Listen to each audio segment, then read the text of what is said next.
Pagi, Pak. Malam. Ini bertanya pagi-pagi ya. Jawabnya malam-malam. Mau ajukan pertanyaan tentang Matius 23 ayat 16 sampai 22. Mohon penjelasan perihal bersumpah atas mesbah, emas, bait suci, hubungan dengan sah dan tidak sah atau ikat mengikat. Ayat 19 lebih penting persembahan atau mesbah tersebut, dan ayat 17 lebih penting emas atau bait suci. Mohon penjelasannya. Terima kasih. Ya. Nah, ini pentingnya kalau kita baca Alkitab, Bapak Ibu. Sekali lagi, baca ayat sebelumnya.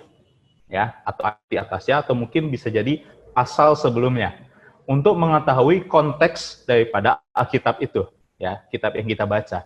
Jadi konteksnya itu adalah Yesus sedang menegur ahli Taurat dan orang Farisi. Apa yang dilakukan oleh ahli Taurat dan orang Farisi? Pertama, mereka melaksanakan aturan ibadah secara rinci, tetapi mengabaikan hakikat ibadah, yaitu keadilan belas kasihan.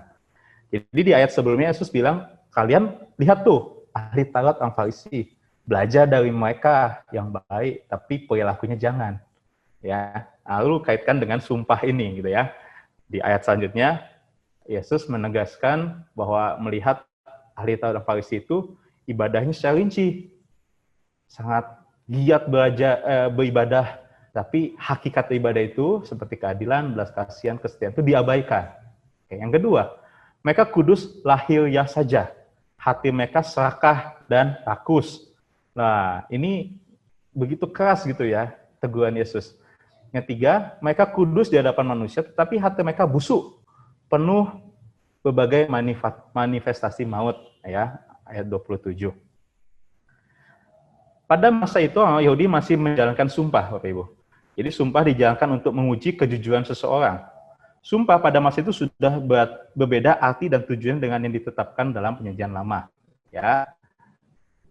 Lalu ahli Taurat orang Farisi juga membuat peraturan sumpah bagi semua orang Yahudi. Mereka membedakan sumpah yang mengikat dan sumpah yang tidak mengikat. Ya.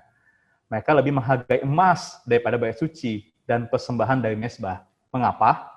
Karena emas dan persembahan menjadi sesuatu yang bisa dijadikan pegangan. Ya. Lebih percaya pada sesuatu yang kelihatan gitu dalam melakukan sumpah. Jika bersumpah demi bait suci dan mesbah kelihatannya kurang terjamin, kurang lebih sedemikian. Ini yang dilakukan oleh orang Farisi ya, bukannya diajarkan firman Tuhan.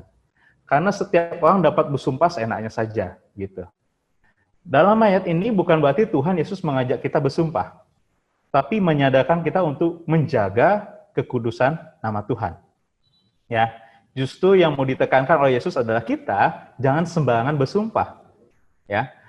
Mau bersumpah yang mengikat atau tidak mengikat, itu kan aturan yang dibuat ahli Taurat dan Farisi. Hatinya sendiri tidak menjaga kekudusan nama Tuhan. Ini yang menjadi pokok penting daripada pembahasan tentang sumpah dan tidak sumpah itu. Kita menjaga kekudusan nama Tuhan. Ya.